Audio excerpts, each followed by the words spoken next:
Hello, this is your instructor, Russ Tompkins, and we're ready now for week 5 of our class. And this week we're really studying in your textbook, chapter 5, which is on audience analysis. So we're going through what you need to be analyzing, what you need to think about before, uh, before the presentation, as you're preparing things, during the presentation, and then, of course, then even after the presentation. You need to think of your audience all 3 times. We're also going to talk about chapter 7, which is about gathering supporting information for your speech. How do you do that? What's the most important information? And we'll be going through that for you today. So let's start with talking about the audience analysis. This is sometimes done in a formal way where you actually hand out questionnaires to the audience. You know who they are. You have access to them ahead of time, and you're able to talk with them and ask them questions or observe them and get your information. Or you'll need to just simply anticipate who your audience is, knowing some of the basic things about them. So there's 3 different types of audience analysis that you need to do. We're going to start by talking about the first one, which is demographic audience analysis. And it's probably one that you should start with, and maybe it's one of the simpler analysis that you can do. And this is asking yourself things like, what is the average age of my audience? Am I having, and again, here, we're not talking about every single person, but we're talking about the target audience. Who are you targeting this speech for? What is the age that you're targeting? Because you might have, for example, adults present with their children, maybe their families that are there. If you couldn't find daycare, so they had to bring their children, but you might not be gearing your presentation towards the children or something in between, but you're really gearing it toward the adults, but the children might be present. So what is the age of your target audience? What is the gender? Is it a mix that is fairly even, male, female? Does that even make a difference in your presentation? What you're talking about may apply to both male and female equally. So then gender doesn't really play a part in this analysis. What about the culture where they come from? Are they all from the same culture? Or do you have a diverse mix of different ethnicities, different races, different cultures? You need to think about race and ethnicity if this is, again, a part of your topic, a part of your presentation. Do they belong to certain groups? What's their socioeconomic status? All those kinds of things are things that you need to think about to put together in your mind a picture of your target audience, and that's called the demographic audience analysis. The second kind of analysis that you should do is called the situational audience analysis, and this is thinking about the situation in which you're making this presentation. For example, when are you presenting? What day are you presenting? What time of day? Because that might make a difference if you're presenting early in the morning or if you're presenting right after, say, lunch or dinner. You've got to know that your audience has just finished eating, or it's the end of a long day if you're doing an evening presentation. What about are you speaking with other people on that particular time? Are you the only speaker? Do you have any time limits of how long you can speak? That's part of the situation. What about how many people are in the audience? That's the size of the audience. Will you be speaking in a large auditorium to hundreds of people? Or will you be speaking in a large room, but just to a few people? Will you need to have a microphone to use to amplify your voice? Will you have things there if you're giving a PowerPoint presentation where you have a screen and a projector available so that if you don't, then perhaps you need to provide your own. What's the occasion? Why are you speaking? These are all questions that you need to ask yourself about the situation. And then the third kind of audience analysis is probably the most important one, and that is the psychological analysis.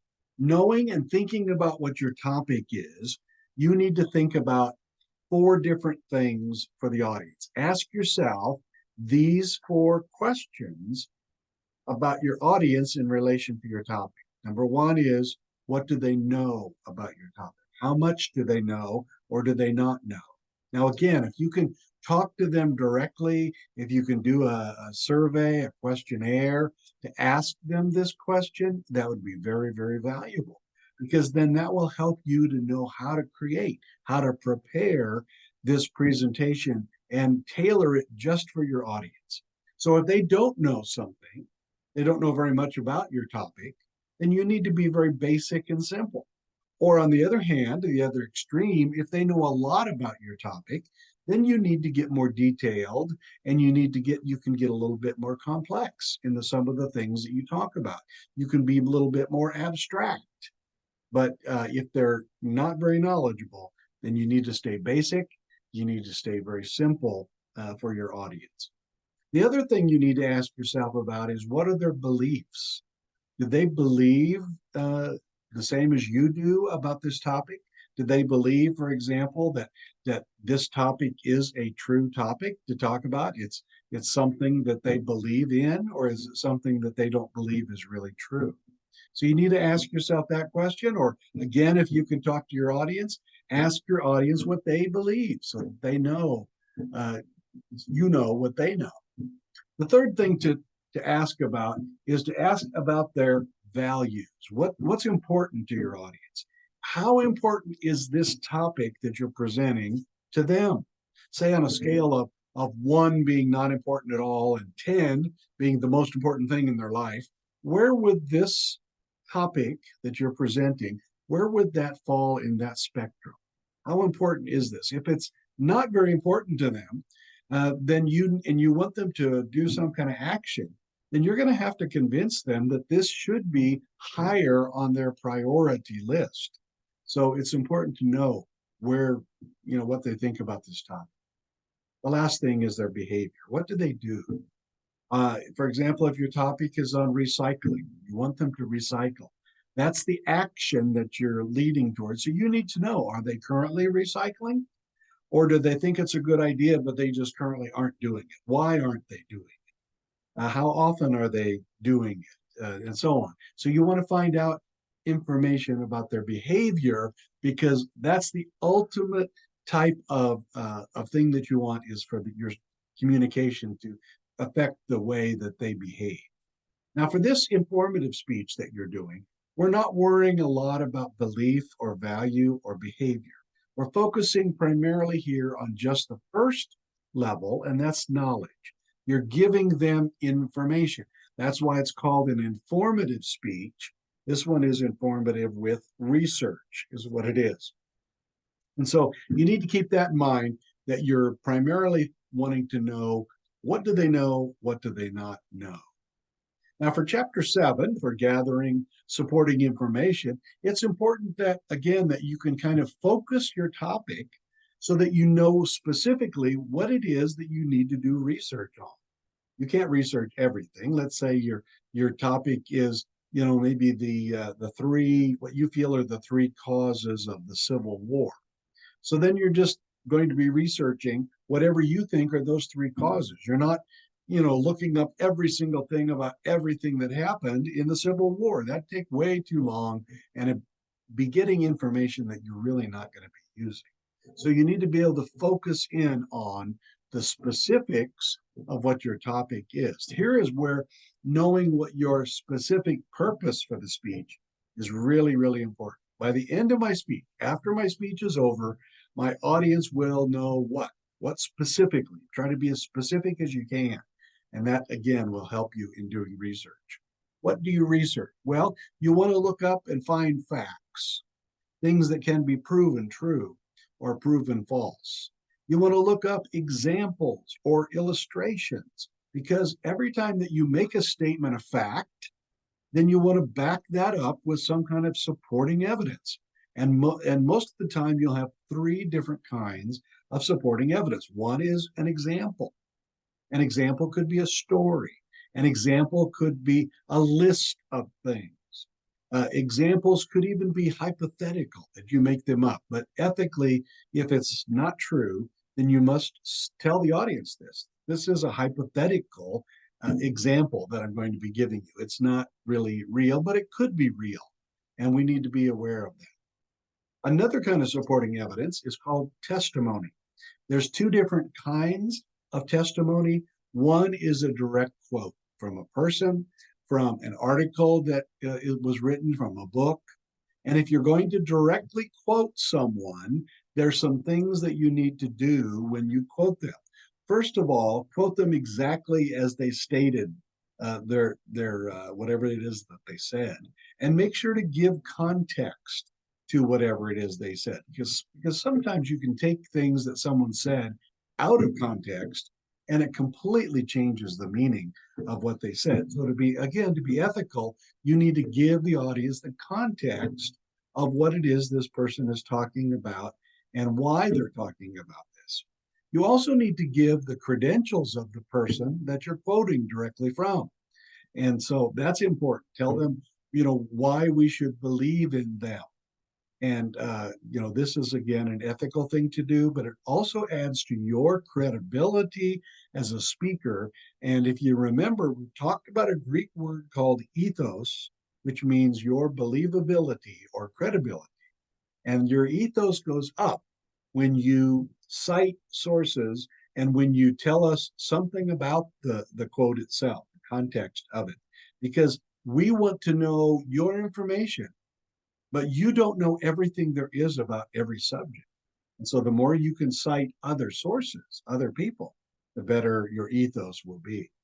The second kind of testimony, besides direct quotation, is called a paraphrase. That's when you take an idea that someone else said and you put it in your own words. But again, you still need to cite the original person for their idea. The example I usually give is Abraham Lincoln in a speech actually quoted from a verse in the Bible when he said, "A house divided against itself cannot stand." Now he's talking there about the country being one house. We're all in, one big family, and that we can't be divided against ourselves and expect for that family to survive. I'm paraphrasing now, that what he actually said was, "A house divided against itself cannot stand. It's going to fall, it's going to fail." And so by explaining that, giving context, giving some credence, credentials of who said it, President Abraham Lincoln, then now I'm building up my ethos. So you can paraphrase someone just the same as if you use a direct quote. A third kind of supporting evidence that is good to use is statistics, use of numbers. But my advice for using statistics, using numbers, is that you need to explain them. You can't just throw numbers out there and expect people to understand, why is this important? Let's say that you mention 50 million people have downloaded this or that. Well, is that good or bad? You need to give some explanation. Is that a high number of downloads? Is that an average number of downloads? Is that a low number of downloads? What does that mean, that just because you say that? For example, in baseball, if you're a 300 hitter, you're considered to be in the major leagues Hall of Fame material. And what does that mean, a 300 hitter? You're hitting 300 balls? What is, you're went to bat 300 times? What does that mean? No, what it means is that on average, every 10 times that 9 or 10 times you're up to bat, you get a hit 3 out of those 9 or 10 times. That's only 1/3 of the time that you get a hit. So it doesn't sound like it'd be very good if you didn't really know baseball, but it's hard to hit a baseball in the major leagues, especially. And if you can hit the ball, safely 3 times out of 9 or 10, then you are probably headed for the Hall of Fame, probably. So explaining those statistics is very important. Well, that's the information for this week. You also need to make sure that you look over the assignments for the week. You've got about 4 assignments that you need to be doing, including your evaluation of how you did on your last speech, your informative speech with a presentational aid, or I call it your demonstration speech. And so once you do that, you've completed the quiz, you've got a discussion that you need to do, and remember to reply to your classmates, at least two. And then you also have an assignment that you need to complete for this week. Once you've got that done, you've got all the assignments done for the week, and you need to be working now on your next speech, your informative speech with research, and we're going to be using PowerPoint. So next week, I'll be talking in more detail about PowerPoint and how you can use PowerPoint in your speech. I'll give you some sample speeches to look at, and hopefully that will help you in preparing for your speech. So this is your instructor, Russ, signing off. Hope you have a great week, and don't hesitate to contact me if you have any questions whatsoever. So have a good week. We'll see you soon.